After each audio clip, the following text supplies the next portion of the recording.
नमस्कार साथियों, मेरा नाम अरुण ज्योति कन्हेरे। मैं प्रोफेशन से एक साइकोलॉजिस्ट और एक रिहैबिलिटेशन काउंसलर। आज फिर एक नए टॉपिक के बारे में बात करेंगे। आज का टॉपिक है अकेलापन और एकांत में क्या फर्क होता है। तो what is difference between loneliness and solitude, ये दोनों के बीच का फर्क देखेंगे। तो अकेलापन सबसे पहले क्या है। तो अकेलापन जो है ये एक साइकोलॉजिकल प्रॉब्लम है।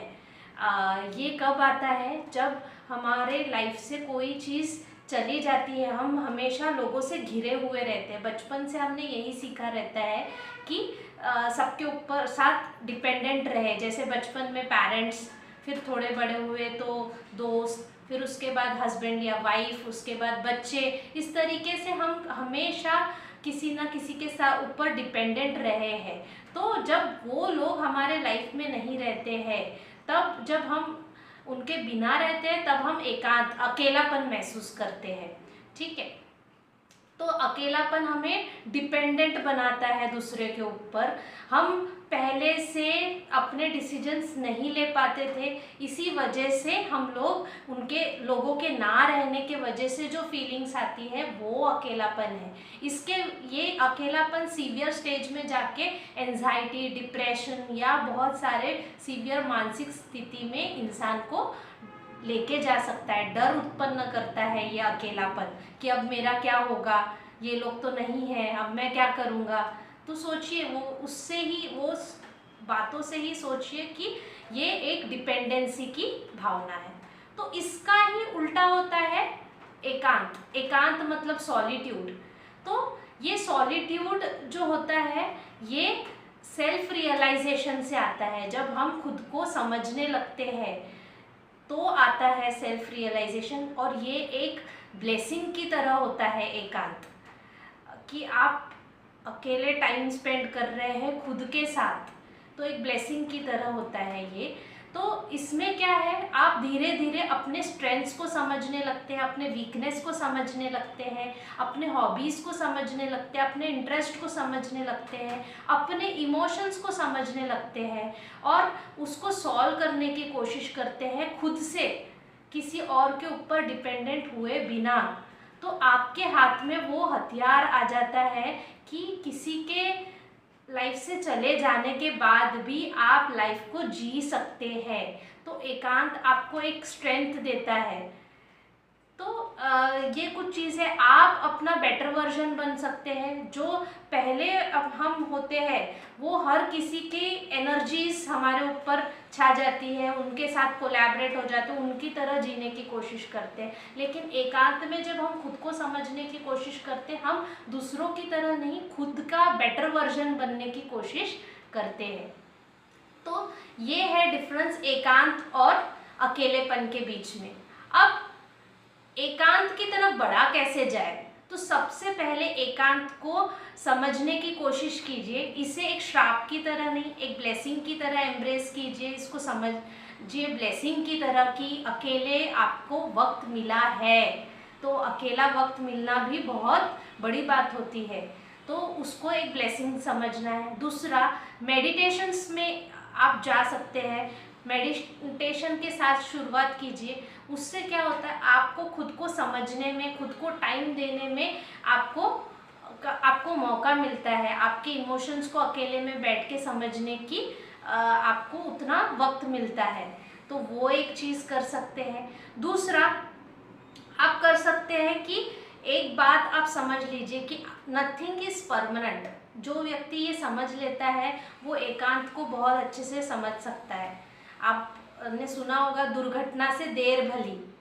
तो जैसे ही आपको ये समझ में आए कि आपके आसपास का कुछ भी परमानेंट नहीं है, कभी भी कोई भी चीज़ आपके पास से छूट सकती है, ये जैसे ही आपके माइंड में सेट हो गया तो आप एकांत को पसंद करने लगेंगे। आपको एक उदाहरण से मैं समझाने की कोशिश करती हूँ कि हमारे पेरेंट्स होते हैं। पेरेंट्स को देखिए, तो बचपन से हम लोगों को पालने पोसने में या हमारे साथ ही अपना जीवन स्पेंड कर देते हैं, और फिर जब हम बड़े हो जाते हैं तब हम अपने अपने लाइफ में लग जाते हैं, हम उनसे अलग हो जाते हैं। और हमारी भी इसमें कोई गलती नहीं होती, क्योंकि उन्होंने भी लाइफ में वही किया है। और ये ह्यूमन टेंडेंसी है कि एक टाइम के बाद सबको अपने अपने मार्ग पे जाना है। तो सोचिए, जिसने पूरा समय अपने बच्चे को दिया और वो बच्चा उनके लाइफ से चला गया, तो उनको कितना अकेलापन महसूस होता है, क्योंकि उन्होंने पूरा उसी को टाइम दे दिया, अपने लिए वक्त नहीं निकाला। इसीलिए मैं बोल रही हूँ, दुर्घटना से देर भली। पहले ही आप एकांत में अपने आप को जीना सीखिए, अपने आप को रियलाइज करना सीखिए। तो अगर वो व्यक्ति, आगे वाले लोग चले भी जाए तो आपको अकेलापन नहीं लगेगा, आप एकांत को एंजॉय करेंगे। ठीक है। नेक्स्ट आप कर सकते हैं कि अपनी प्रायोरिटीज सेट करना लाइफ में, कि मेरे क्या क्या लाइफ में प्रायोरिटीज है। देखिए, हम बच्चे, हस्बैंड वाइफ, माता पिता, दोस्त, जॉब, ये सब में फंसे रह जाते हैं, लेकिन खुद को प्रायोरिटी नहीं देते हैं। तो खुद को प्रायोरिटीज देना चाहिए, अपनी प्रायोरिटीज सेट करनी चाहिए, और दूसरों में ज़्यादा इन्वॉल्व नहीं होना चाहिए कि पहले से अरे उसका लाइफ ही मेरा लाइफ हो गया। इस तरीके से पहले से कोई भी हो, चाहे आपके बच्चे, माता पिता, हस्बैंड वाइफ, जो भी है, उनकी लाइफ आपकी लाइफ है, ये समझने की भूल ना करें। सेटिंग प्रायोरिटीज अपने लिए। देन फिर सेल्फ लव बहुत इम्पॉर्टेंट है, कि अपने आप को टाइम देना, अपने आप का केयर करना, अपने थॉट्स का केयर करना। मतलब बहुत मैं खर्चा करने नहीं बोल रही हूँ। सेल्फ लव का मतलब होता है अपने थॉट्स, अपने इमोशंस, अपनी बॉडी, अपनी आत्मा, ये सब के बीच के बारे में जानना और इसको ग्रो करते रहना, ये सेल्फ लव होता है। देन स्पिरिचुअलिटी, अध्यात्म की तरफ आपका कदम बढ़ना चाहिए।